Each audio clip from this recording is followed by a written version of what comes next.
In 2016, the United States attempted a $38 billion acquisition of a company to gain control over the global semiconductor industry. However, in 2018, China's veto resulted in its failure.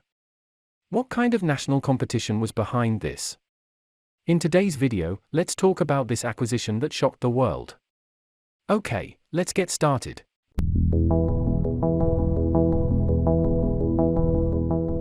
The protagonist of this acquisition case was Qualcomm, founded in 1985.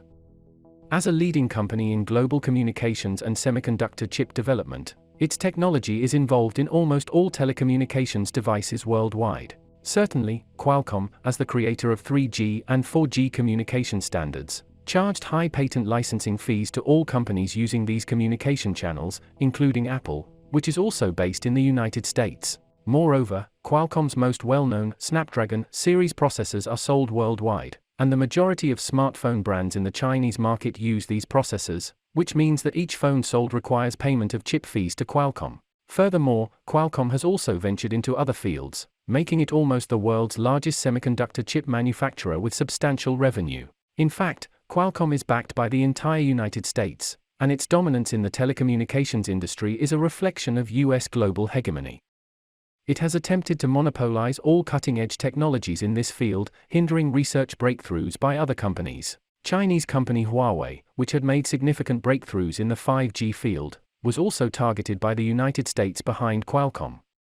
Restrictions on chip development and export sales have made its development extremely difficult. Therefore, as an industry giant, Qualcomm has been eager to maintain its hegemonic position, just like the United States behind it. Its target is another dark horse in the field, NXP Semiconductors, founded in the Netherlands in 2006.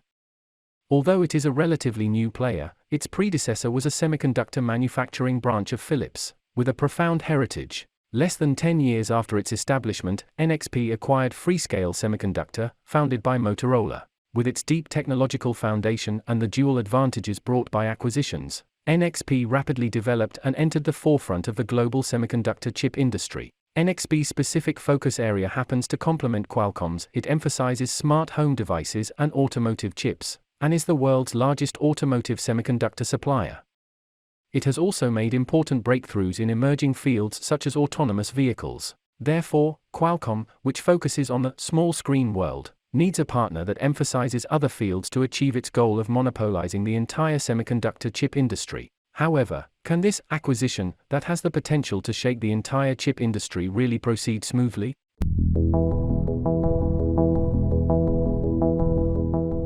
If Qualcomm and NXP Semiconductors were to reach an acquisition agreement, their complementary business portfolios would nearly encompass the entire semiconductor demand market. To achieve this grand blueprint, Qualcomm began to take action. In 2016, NXP, with a market value of $28 billion, received a $38 billion acquisition offer from Qualcomm. This news shocked the world. Autonomous chip companies from various countries were astonished. The combination of Qualcomm and NXP would lead to a monopoly in the entire semiconductor industry, signaling an approaching winter for the industry. Moreover, in their view, this acquisition would be a breeze, and even if they opposed it, it would be ineffective. However, they didn't expect many twists and turns behind the scenes. The first opposition came not from other companies but from some shareholders within NXP. It turned out that some shareholders believed that being acquired by Qualcomm would cause them to lose their leading position in the semiconductor industry. Although they would gain higher profits, considering the long-term perspective, independent company development would bring more enduring business benefits. Do not underestimate us.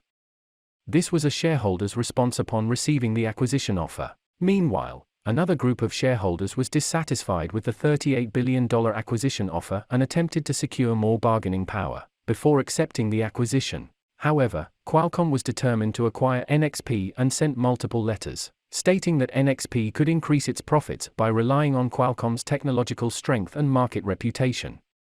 Qualcomm also promised to share mobile chip technology, a win-win situation. In this way, negotiations between the two parties commenced. As time passed, the funds offered by Qualcomm exceeded the initially proposed $38 billion. NXP's market value continued to rise, confirming the earlier shareholders' words that NXP's development in smart home and automotive chip research aligned with the trends in technological advancement.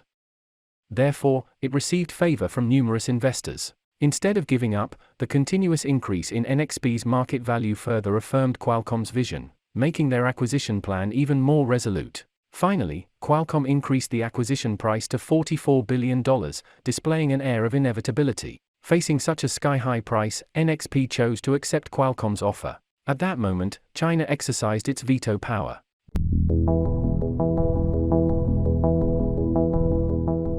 With the development of global trade globalization, mergers between multinational companies must be conducted under relevant regulations to prevent monopolies and ensure the free and healthy development of enterprises in various countries. China's veto power comes from the anti-monopoly law, which stipulates that the total turnover of all participating operators in the last accounting year exceeds 10 billion renminbi worldwide, and the turnover of at least 2 operators in China exceeds 400 million renminbi in the last accounting year. Thus, a declaration must be made to China and undergo an antitrust review. Globally, 9 countries and regions have similar legal provisions. Only when the review of all 9 countries is passed can a cross-border acquisition be successfully completed. As one of the 9 countries, China naturally possesses the veto power. Both Qualcomm and NXP Semiconductors, as big players in the semiconductor chip industry, had already exceeded the sales thresholds in the global and Chinese markets. Therefore, they must undergo the review. Facing such rigid regulations, Qualcomm and the United States behind it were worried. They had just solved the problem of NXP's soaring market value but now had to undergo review, facing numerous obstacles. In order to satisfy the review, Qualcomm agreed to make concessions.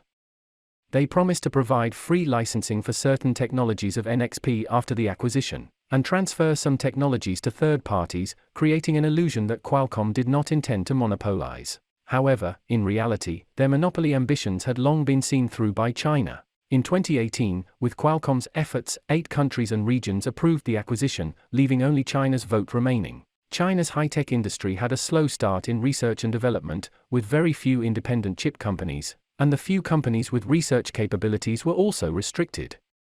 This forced China's mobile chip industry to rely on companies like Qualcomm, and the smart automotive chip industry was closely tied to NXP. If the acquisition were to happen, the development of independent chip research in China would be completely controlled by the United States. China had been negotiating with Qualcomm for a long time, and the reason lay here. In fact, there was another approach, which was for China to make concessions, approving the acquisition as a bargaining chip in exchange for the free development of companies like ZTE and Huawei in the United States, thus achieving independent chip research. But undoubtedly, the consistent actions of the United States shattered this idea. Even if the United States agreed to lift the ban, after approval, the semiconductor chip industry would be under Qualcomm's control, hindering the research and development of companies like Huawei and ZTE. In order to seek long-term development, allowing Qualcomm to successfully acquire and monopolize the industry market must be avoided. For Qualcomm, they could simply ignore China's regulations and insist on monopolizing. However, the cost of such an action would be losing the market of the world's second-largest economy. Because China's mobile industry was developing rapidly, and a significant portion of Qualcomm's chip market was concentrated in China.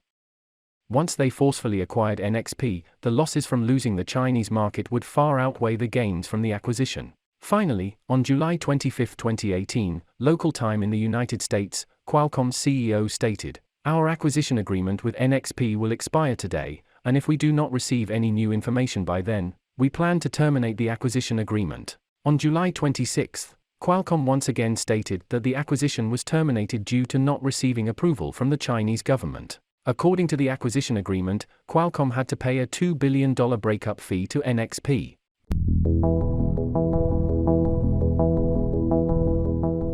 The field of technology is a major battleground in the ongoing Sino-US confrontation. This acquisition event, like the ZTE incident and Huawei incident, is not the first confrontation between China and the United States. The struggle between them has a long history and is difficult to quell. As early as 2013, the Ministry of Commerce received anti-monopoly materials from Applied Materials of the United States and Tokyo Electron of Japan. Both companies were well-known enterprises in the semiconductor industry, and their merger would have severely impacted the Chinese chip market. According to the provisions of the anti-monopoly law, the prohibition or imposition of conditions detrimental to competition should be imposed. However, both companies anticipated the difficulty of obtaining approval, so they had their lawyers submit a letter announcing the abandonment of the merger. In 2015, China's Tsinghua Unigroup also attempted to acquire a US company for $23 billion to meet the demand for domestic semiconductor chip research and development. However, the United States rejected the acquisition, citing potential harm to US national security, resulting in its failure. The reason behind this was also to restrain the development of China's semiconductor chip industry and maintain its hegemonic position in the field. This forced China's semiconductor chip industry to move forward through independent exploration. After the Qualcomm acquisition case, the US made several attempts to monopolize the market. In 2019, the US company Applied Materials once again attempted to acquire another Japanese company, Japan's Tokyo Electron. Moreover, this time, their approach was even more covert. It turned out that the US pursued the acquisition through the private equity firm KKR. However, under the provisions of China's anti-monopoly law, this acquisition still did not receive approval, once again thwarting the US's attempt to monopolize the semiconductor chip market. But the external chip supply disruption triggered a wave of domestic independent research and development in China. It is worth noting that some US companies, in pursuit of profits from the Chinese market, have gone to great lengths to bypass their own country's restrictions and introduce special versions of their products in China, aiming to achieve stable returns in the Chinese market. It is truly thought-provoking. Even within the United States, everyone has their own hidden agenda. Well, thanks for your watching, and please be free to put your comments below and share your insightful ideas. Please keep following our channel and like our videos. I am Tech Teller, the person to tell you the opinions that worth spreading every day. Thank you so much for your continuous support. See you.